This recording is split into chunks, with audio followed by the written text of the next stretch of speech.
right, I'm here with the Schmo. We've got one microphone, so we're going to have to lean in, Schmo, okay? Welcome to my house. I was led here by the pool, enjoying myself, and I get a knock on the door. It's Helen. She's a very pretty lady. She's behind the camera here. And the Schmo. Schmo, what are you doing here at my house? It's hot outside. The Schmo's looking for a dip. We know you got a waterfall. Why not enjoy it? You're retired. Not as scary as you used to be, but you're still pretty scary, so I figured we can enjoy the pool with you. Hey, you are welcome at my house anytime, my friend. So listen, Schmo, you've been covering the sport for a while now as this character, as the Schmo. What has been the highlight so far? Who's the best fighter, other than me, of course, but who's like the most interesting fighter you've spoke to? You're putting the Schmo on the spot there. But that's what you do to me.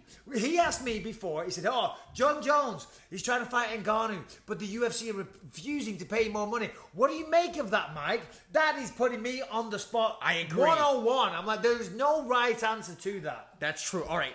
Okay, so off the whim, off the cuss, you're putting the Schmo on the spot. It's always the guys that make the Schmo do the most interesting things. A few months ago, the Schmo was interviewing Yoel Romero at Radio Row for the Super Bowl. He's getting ready for his big title fight. Israel Adesanya. How many chances does this guy get a title fight, Yoel Romero? That's a lot of time. That's a different conversation. It's a different conversation. He breaks out doing salsa dances with the Schmo. So then the Schmo's on the spot, challenging the dancing skills. Can you do a little salsa for us right now, Schmo? Maybe come on. Shoulder shimmy. Give us a little bit of something. Come on. What you got? Whoa. Easy. Don't give up your day job. All right. So how long have you been doing this character? Schmo's been going strong since 2016. In MMA, we've been really strong since 2018. What is this? It's like a tight grip. You know what it's like. You know when they're around your neck? Yeah. Who's been the biggest dick in terms of fighters? Who hasn't played along? Who hasn't played along to the character? Well, you're gonna like this the most. Probably Luke Rockwood. Really? Yes. Why? Because I feel like, Luke's very thoughtful in his answers, right? He's not someone where you just put him on the cusp, put him on the spot, he delivers right then. He likes to take his time methodically before he answers right away. He likes to think it through and give a really intelligent answer. He conceives. He believes. Yes. He achieves. Something of that nature, yes. So I don't think him and I gelled really that much. That's a shame. He's a great guy. I love that guy. So, Schmo. Yes. No more Schmo. Let's kill the Schmo. You want to kill the Schmo? Take the glasses off. All right, they're coming off. Just for you, because I see your co-host. Well, hold on. Let me stay as the Schmo. All right. What happens in the bedroom? I mean, listen, I'm seeing Helen now, but I'm like, do you Schmo it up in the bedroom? This is the hard-hitting questions that we want to know, and believe you me. Listen, we want to hear about you, talking to the fighters and all that stuff. That's all well and good. But, Schmo, you go into the bathroom, you strip off. You coming out naked, glasses on, glasses off. Special occasions. Very, very special occasions. Bow tie. Schmo tie. Schmo tie. I don't think any female can last on this earth with too much Schmo 24/7, 100%. The Schmo can't even take that much Schmo for that long. Yeah, I'm just seeing you walking in. You got the glasses, you got the Schmo tie, and the waistcoat. It's a good look. Hey, gray on gray today for you.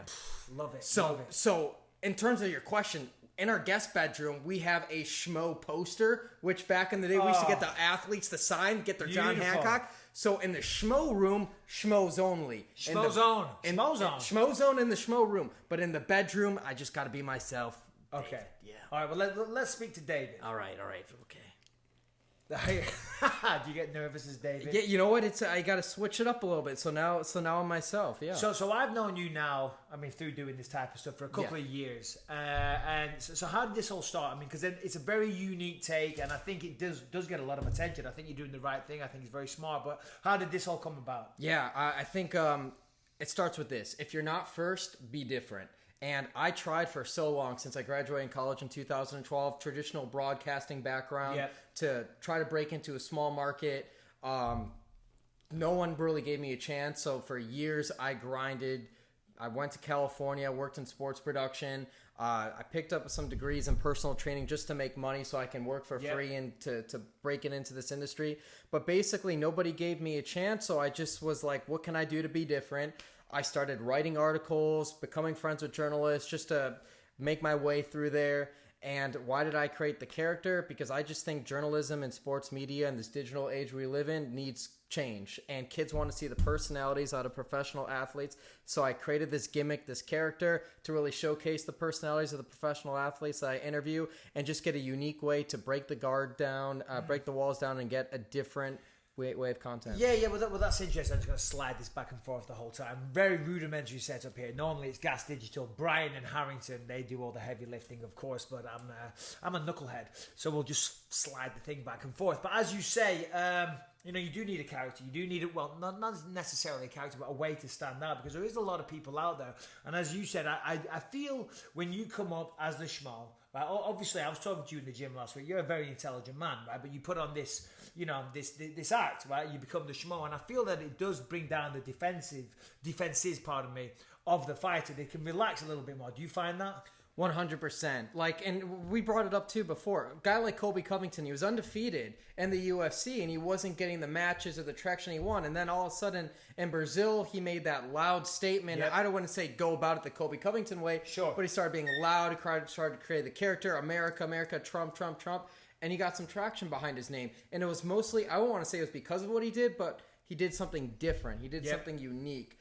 And, I find the character, to answer your initial question, is the best way to break the guard down, because look, you guys get the same types of questions all the time. It could be grueling, especially if you're cutting weight in a media day. You know what kind of questions you're getting. What happens if I come at you, throw something off kilter, put a little smile on your face, ease the tension, because what you're doing takes total focus. And if I could stray you away from that for 90 seconds to 3 minutes, I'm doing my job. Well, it's originality as well. You're doing something different. I mean, as you said, you got to set yourself out. You got to separate yourself from the rest of the group. I mean, no disrespect. There's a lot of tremendous journalists out there that cover the sport. A lot of shit ones as well, let's be honest. But you do stand out. I mean, obviously you come from a comedy angle. You come here, you dress like this. I mean, where do you get the clothes from? Because last week, you don't know this, he had a jacket on with his own face emblazoned all over the jacket. I mean, that's a lot of effort. Hey, but that came from a great UK company. They sent it to me. They reached out to me on Instagram, Team Blazers UK.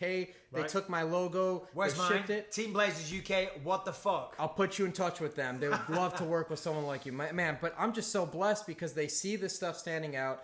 I find these clothes from all over the place. I reach out to people.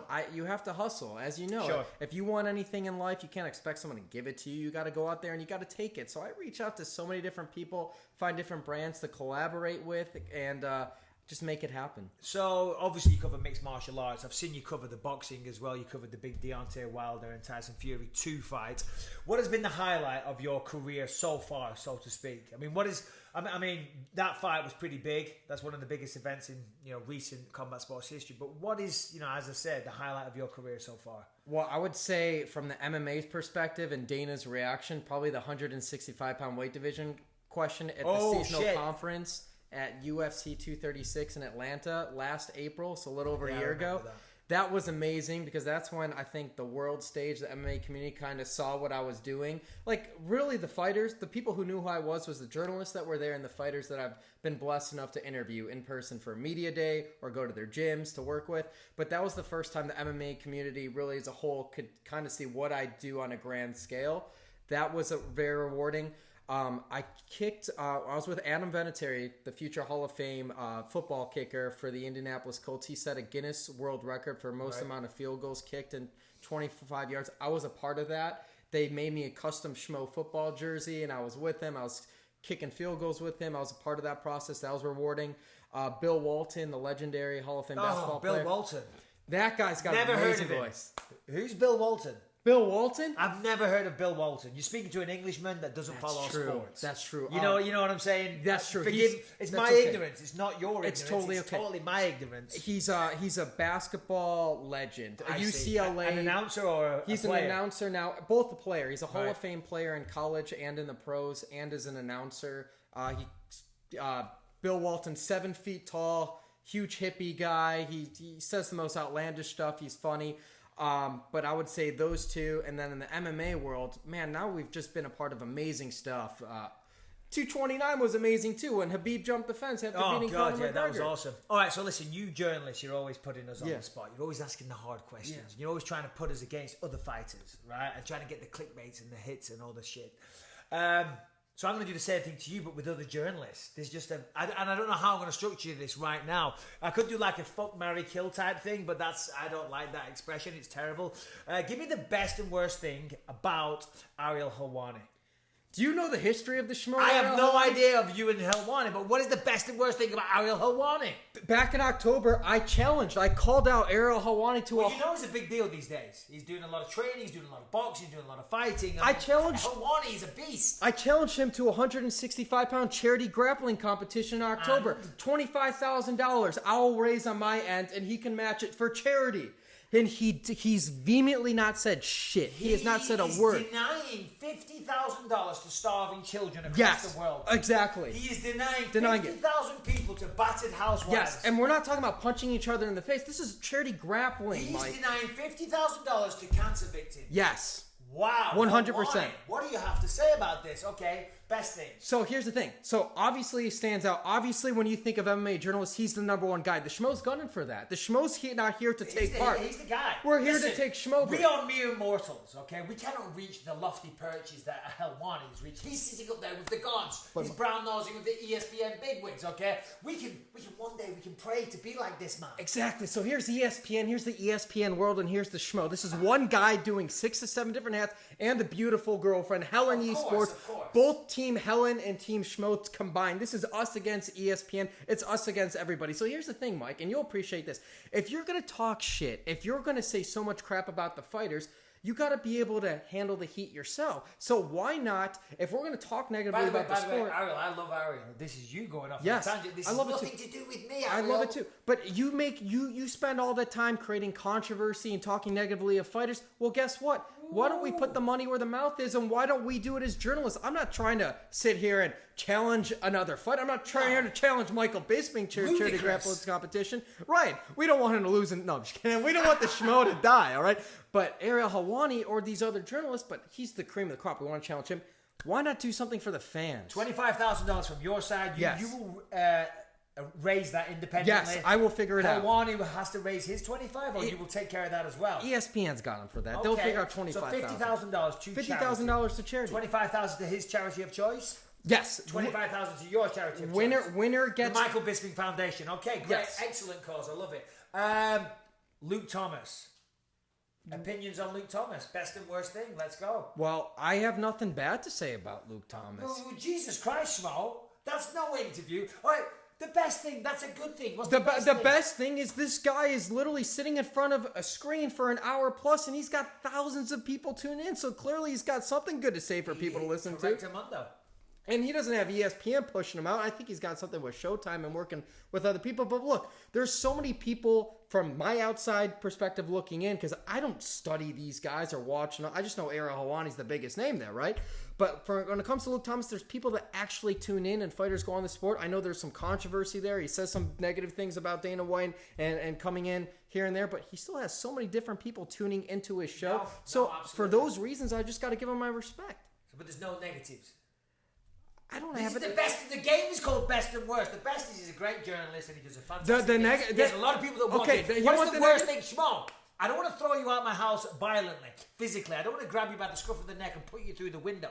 But if you don't complete this game and give the worst thing about Luke Thomas. I got it right here. Let's go. Criticizing a fighter when you have not stepped in the cage and done what that fighter's done on that level. Okay, that's good. Final. I should go with a female here, but I won't go with you. You know, you can't be old male chauvinistic pigs here. But Brett Okamoto. Love Brett. Great guy. Best and worst things. Safety. I think that's the best and the worst thing. You know what you're going to get. Give me a female. I need to ask a woman. Laura Sanko. Best and worst about Laura Sanko. Megan Levy. There you go. One of those two. I don't know what I'm doing. I'm not an interviewer. I sit here and I talk shit on a podcast, Schmo. Okay? Yeah. You've got to take over. You're the professional. Yeah, I got you. All right. Ask me a question. I ask it. Well, first, how is this turned that you're now interviewing me? I'm not interviewing you. You told me to talk crap about everybody, and the only person... I don't want you to talk shit about anybody. This is all you're doing, Schmo. I preempted. I said, please, we don't like negativity in the Bisping household. And believe you me, we don't like to talk shit. So please keep it positive. But you just came out the gate spitting hot fire. Insults all over the board. What is wrong with you, Schmo? Insult? Who am I insulting? There's the Schmo. He's coming out. All right, David, you're the man. You're the man. Pleasure, buddy. Nice talking to you. Thank you. Cheers, buddy. Check him out on the Schmo 312, but most importantly, that's my social handle. Check out the Schmo Zone podcast. It's all over the Schmo Zone. Helen Yee, my girlfriend, is my co-host. Follow her too. Helen Yee Sports. Follow the Schmo 312. Follow the Schmo Zone, and there you go. Boom. Heard it there. David, you're the man. Thanks, you. Buddy.